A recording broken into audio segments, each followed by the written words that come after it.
gravidez que nós tivemos foi em 2010.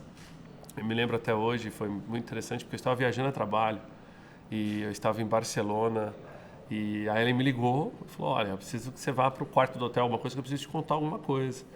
E eu falei, não, tudo bem. Eu pedi licença na reunião que eu estava, e era no próprio hotel, eu subi para o quarto do hotel, e aí naquela época nós não tínhamos essas tecnologias de hoje, de chamada em vídeo, nada disso, era telefone, Não o tinha velho, começado o velho ainda, né? telefone ainda, né?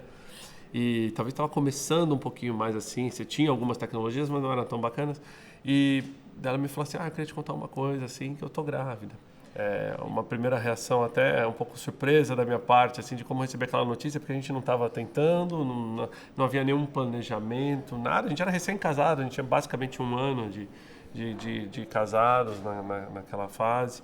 E eu lembro que, lógico, né, fiquei emocionado, muito Ele chorou, foi feliz. fofo. E eu voltei, depois que a gente conversou, eu voltei, desci na reunião onde estava e contei para todo mundo, estamos grávidos no Brasil, o pessoal, assim, como assim, já estava, não estava? E muitas pessoas que estavam ali foram colegas, até estavam que vieram para o Brasil no nosso casamento, que estavam verdade. comigo, então foi super bacana, assim, de conectar com eles. E a gente celebrou aquela noite, né, mesmo eu distante. E alguns dias depois que eu vim para o Brasil de volta, acho que uns 3, 4 dias depois, aí que a gente teve a oportunidade de celebrar aqui também e saímos contando para todos os amigos. E aí, com 9 semanas, eu tive um pequeno sangramento, fiquei bem assustada. E aí a gente correu para o hospital, né, para um hospital grande aqui. E aí foi o primeiro momento, assim, que eu me deparei com a indiferença daquilo que eu estava vivendo. Porque quando eu cheguei, eu achei que eu ia ser super acolhida, de tipo, eu cheguei e falei, eu acho que eu tô tendo um aborto, eu não sei. Faz a ficha, senta ali. Ali eu já fiquei um pouco chocada, né? Porque eu achei que seria dado uma super atenção, porque era o meu filho. Mas não, aí preenchi a ficha, esperei ser chamada. E aí eu me lembro que, né, o Thiago comigo e aí eu perguntei para a médica que me atendeu, uma médica, né? A gente espera essa empatia das mulheres. E eu falei, por que tá acontecendo isso? Ela falou, olha, 2 situações. Você ou tá com descolamento ou você vai perder o bebê. E ali eu fiquei numa maca, tomei um remedinho, sabe? Uma coisa muito sem esperança para aquele momento, foi muito triste. Até então não tinha sido anunciado ainda o aborto. Eu lembro da gente ir para casa dos meus pais no final de uma tarde e aí a Ellen foi e falou assim, olha, eu acho que eu perdi agora, acho que eu tive um sangramento mais forte. Ele foi progredindo, né? Eu falei, olha, agora eu acho que... Aí você fica, não, né? E aí a gente agendou com esse médico, era um domingo isso, aí a gente agendou para segunda-feira. E lá a gente teve a notícia que não tava esperando, né? Assim, você fica grávida, eu tinha 27 anos, você acha que tá tudo maravilhoso e aí perdemos o bebê, né? O primeiro. E eu me lembro uma cena que marcou bastante na época, era que assim, por mais que você seja forte, executivo, trabalhando em grandes empresas, esteja preparado para todos os intempéries do dia a dia, você não está preparado para receber uma notícia dessa, né? Então, você fala, perdi. Pô. E aí, uma coisa que me marcou foi o médico que nos atendeu, super bonzinho, passou a mão na cabeça dela assim e falou assim, fica bem que é normal. Lembra? Fez assim, fica bem que é normal, passou Ninguém na te cabeça dá uma dela. explicação, né? Primeiro é normal perder. E foi assim que a gente saiu de lá. E um comentário forte de que, assim, na verdade, quase toda mulher tem um aborto do primeiro e não sabe, acha que é uma menstruação atrasada, coisa assim. E a gente saiu dali com esse entendimento. É normal. E um luto é um luto. Seja do que for, ele é um luto, ele é um momento de você se recolher ou não, cada pessoa, né, lida com isso de uma forma diferente, mas eu via muito assim, mas foi no começo, mas é o primeiro, é assim mesmo. E aí você tem que trabalhar com aquela informação de que é assim mesmo, de que foi no começo, tá tudo bem. O médico me pediu 3 meses para voltar a tentar engravidar novamente. E 3 meses depois eu tava grávida. Bom, o primeiro tudo bem perder? Tudo bem. O segundo não, né? Então eu entrei nessa situação com um pouco mais de cuidado, de divulgar a informação, mas assim, agora eu não posso perder esse bebê. E aí, de novo, né, a mesma notícia. Tinha lá, era possível você ver o embrião, mas já não tinha o desenvolvimento compatível com a idade gestacional. Eu já estava de 11 semanas e era um bebezinho de 6 semanas. Aí, assim, mãozinha na cabeça de novo, então a gestação parou, você vai ter mais sangramento, você vai ter um aborto. Eu pedi para que deixasse que fosse natural, né? Desde que não acontecesse, não tivesse nenhum problema. E aí, assim, novamente um luto e muita incerteza, porque só aí você... então agora a gente vai investigar. Você não quer ter esse problema, você quer ter seu filho, você quer ser aquela família que todo mundo sonha, enfim. Imagina, para mim, longe, distante, trabalhando, né, em outro país, você saber que a sua esposa está no Brasil tendo o segundo aborto, sofrendo, e você não pode fazer nada. Então, eu acho que foi um baque muito maior até do que o primeiro. Além dessa questão de, nossa, mas perdemos de novo, temos algum problema, não temos algum problema, acho que o baque foi muito forte. Eu sofri psicologicamente mais no primeiro, porque eu não estava pronta para essa situação. Acho que ninguém tem que estar, né? Ninguém espera isso. Eu sofri mais psicologicamente no primeiro, e que é o que todo mundo, não, tá tudo bem, não tá tudo bem, dói muito, do que no segundo. O segundo eu sofri, e aí eu sofri fisicamente, porque eu me lembro de ir ao médico, de ele dizer que eu ia sofrer um aborto, eu pedi para que fosse natural, e eu trabalhava muito naquela época, e me ajudava até, né, a distrair, o Thiago viajando. E aí ele falou, olha, nessa semana aí vai acontecer alguma coisa, você vai ter um aborto mais, um sangramento mais forte, e aí a gente vai conversando.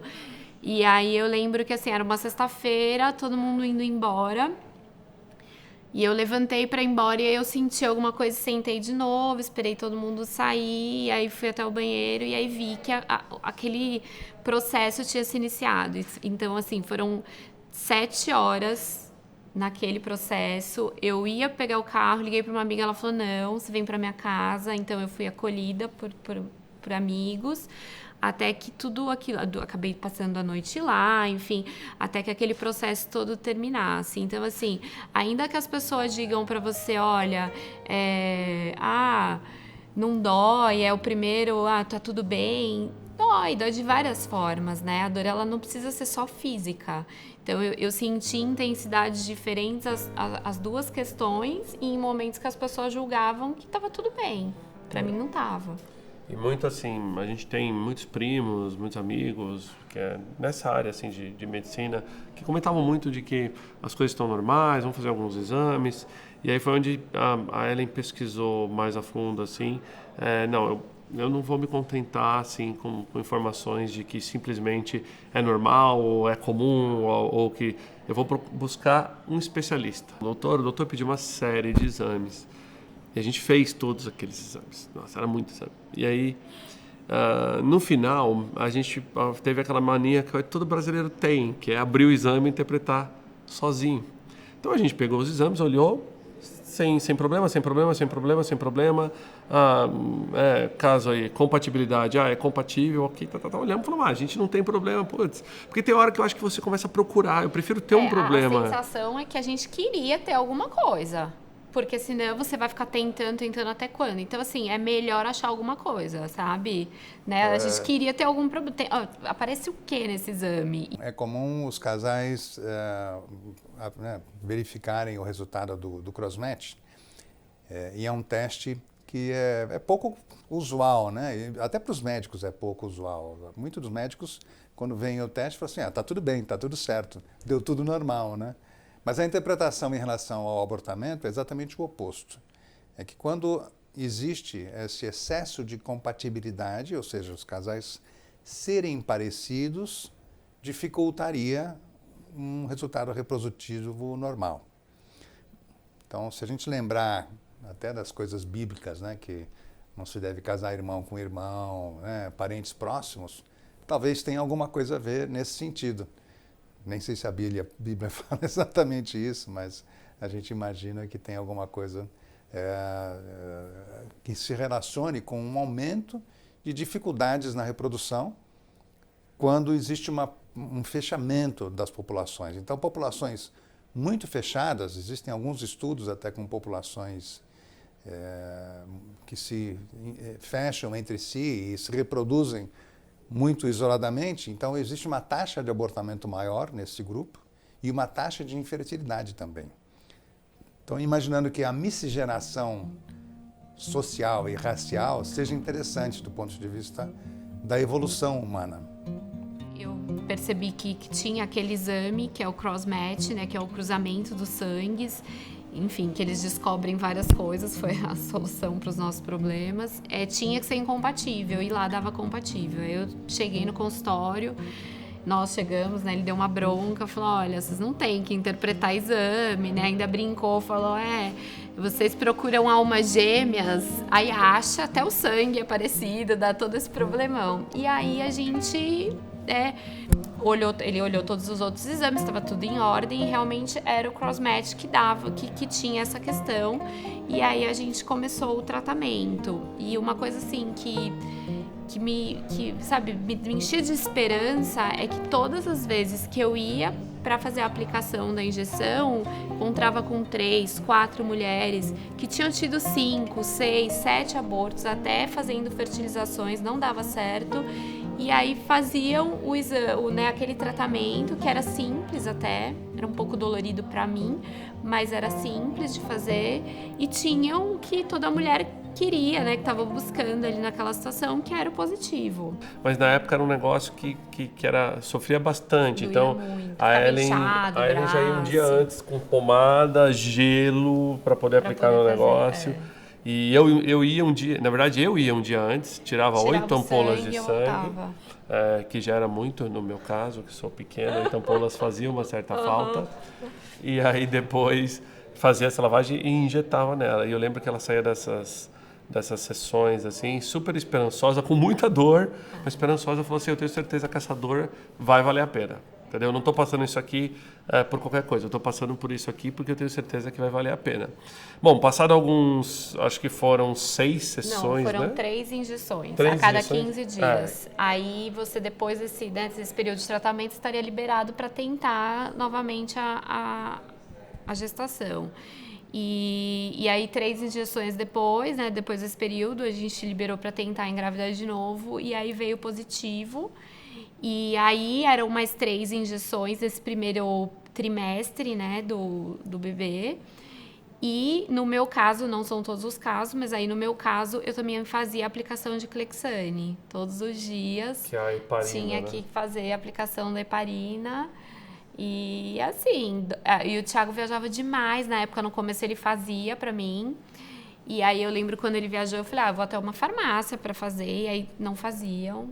E aí eu lembro de ficar assim no sofá um tempão, não vou me aplicar algo, né? Era difícil pra mim. É uma injeção também, né? Na época também era subcutânea, onde você tem que pegar algum tecido mole, alguma coisa assim, puxar e aplicar a injeção. Então no começo eu fazia nela, porque é muito difícil você acostumar a ter injeção, ainda mais a Ellen também não gosta muito dessa coisa de injeção, então para ela era muito difícil se aplicar, mas quando eu não estava aqui ela teve que desenvolver. E aí você foca no qual é o seu objetivo maior, né, que é ter seu filho bem, enfim. Aí foi isso, foi tentando, e aí eu consegui fazer sozinha, e fazer todos os dias até o dia do parto. Teve uma vez que eu viajei por 2 semanas, 16 países diferentes da América Latina e tal, e eu cheguei e fazia quase que 15 dias que a gente não se encontrava, e dela me falou assim, nossa, olha como é que eu tô, e mostrar a barriga toda roxa.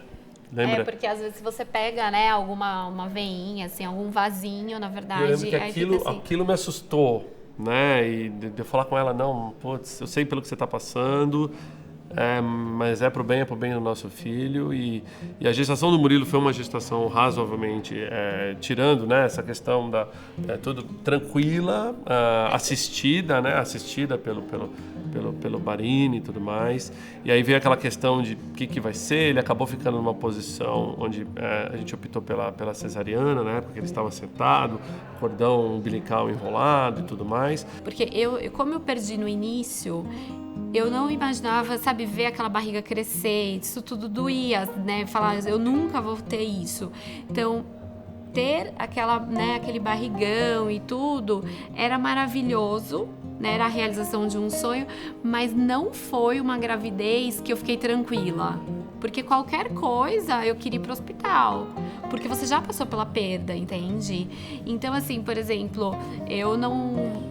As pessoas falam, você vai ter parto... Eu falei, gente, eu quero esse bebê no meu colo. Se for normal, se for... Eu nem tinha, sabe, muito essa preocupação. Porque foi tão difícil pra gente, essas duas perdas, essa incerteza, o jeito como é tratado, né? De tá tudo bem, perder, e assim mesmo...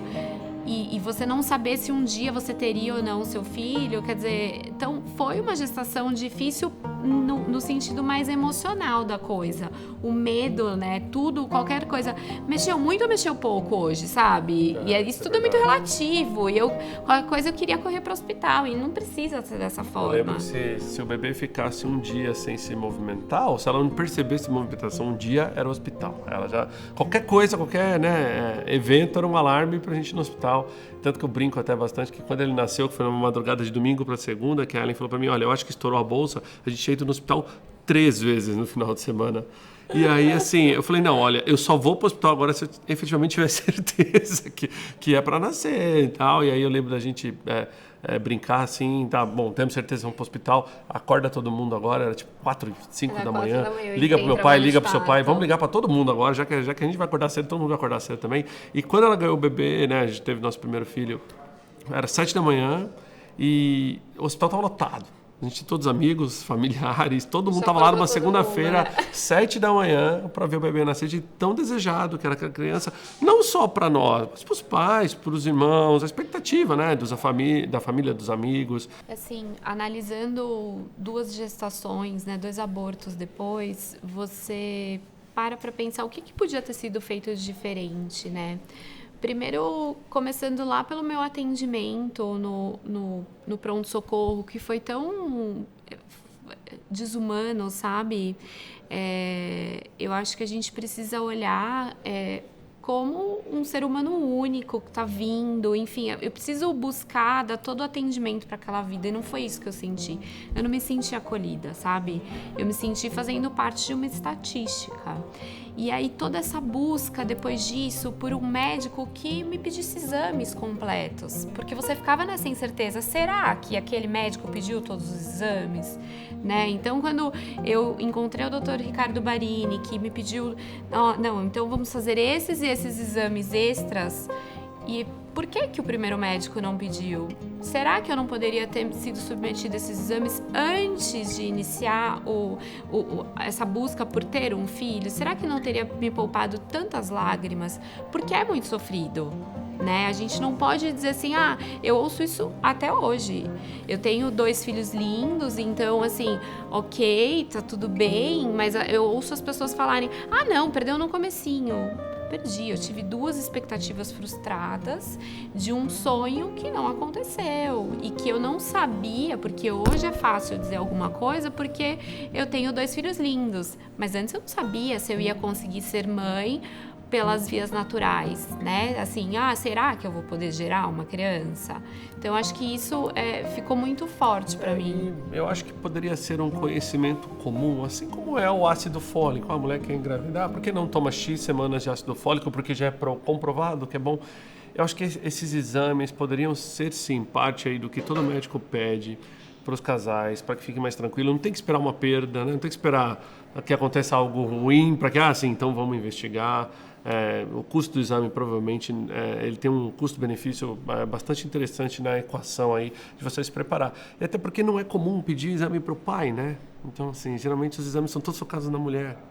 Então a mulher vai engravidar, é a mulher que faz os exames, o pai não faz o exame. Até onde isso... O pai só é investigado, e aconteceu com a gente, após falhas. A gente tem exemplos de amigos que durante muito tempo tentaram um processo assim também de inseminação, de gestação e tudo mais, e a gente via que a carga em cima da mulher era muito pesada, assim, pesada ao ponto de a gente ver alguns deles quase se separando porque não conseguia ter filho, e de repente parecia que, olha, não, eu não posso, e de repente separava mesmo, e aí eu tenho um filho, eles hoje têm filhos com pessoas diferentes, então não quer dizer que era culpa da mulher ou culpa do homem, é porque eles não se deram o trabalho de investigar, muitas vezes, no detalhe. Na época a gente não tinha esse conhecimento todo que a gente tem hoje, até para poder, né, incentivar. Então, boa notícia é que a gente vive na era da informação, então hoje é muito mais fácil compartilhar conhecimentos, levantar essa causa.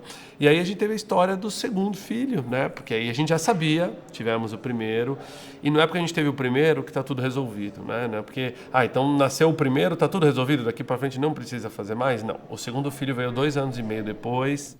O sonho de todos nós é ter um exame ou alguma lista de exames que os casais pudessem fazer na fase pré-concepcional para saber se eles vão ter risco de abortamento ou não. Ainda não temos esse tipo de avaliação. Quem sabe se o desenvolvimento dessa parte dos estudos genéticos da relação entre esses antígenos possivelmente manifestos pelo bebê e aqueles anticorpos ou aqueles receptores que a mulher tenha na sua constituição imunológica, talvez eles possam fazer parte no futuro de alguma forma de investigação profilática para evitar a perda gestacional. Isso não existe por enquanto. E por que o crossmatch não pode ser feito para todo mundo?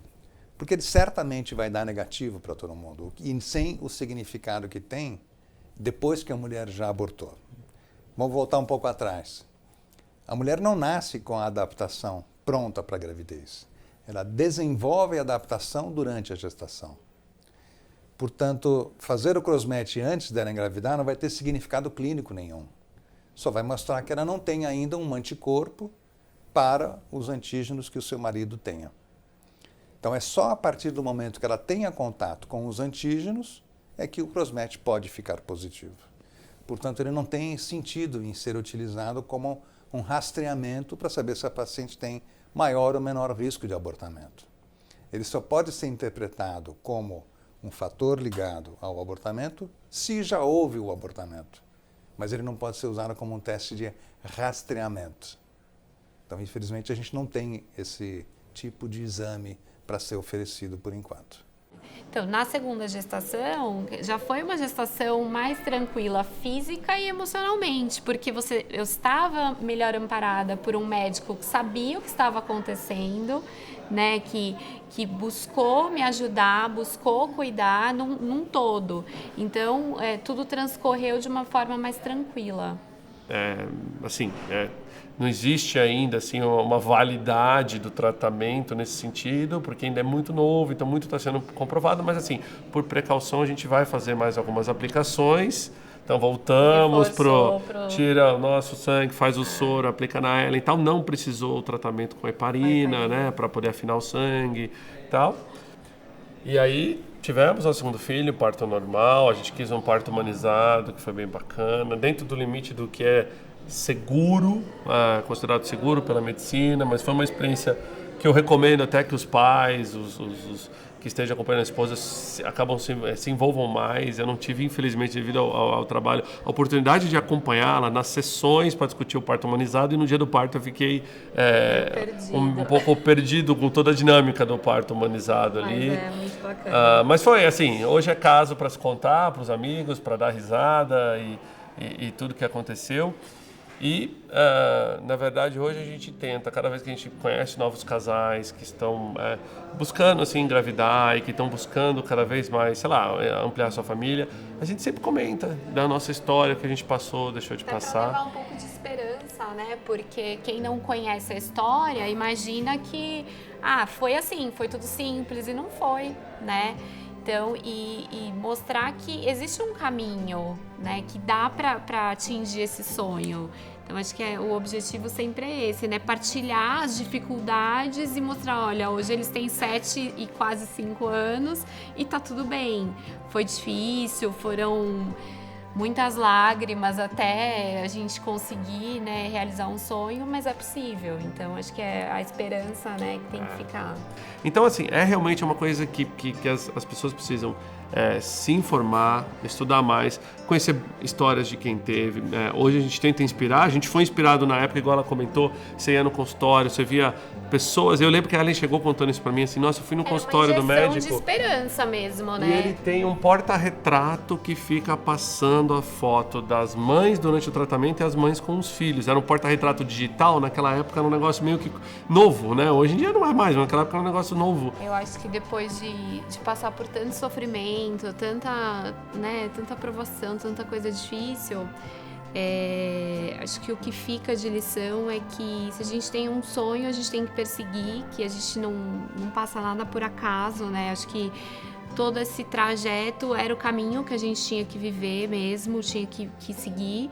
E só veio fortalecer. Foi difícil, não foi fácil, mas é possível, né? Tanto é que eles estão aí e é bem clichê, mas é a razão da nossa vida mesmo, que tudo que a gente busca fazer é pensando neles, seja como ser um bom exemplo, como proporcionar coisas, mas assim, estar com eles é o presente, né? Bom, e quando eu olho para eles hoje brincando, é engraçado que em nenhum momento volta, né, as dores do que a gente passou.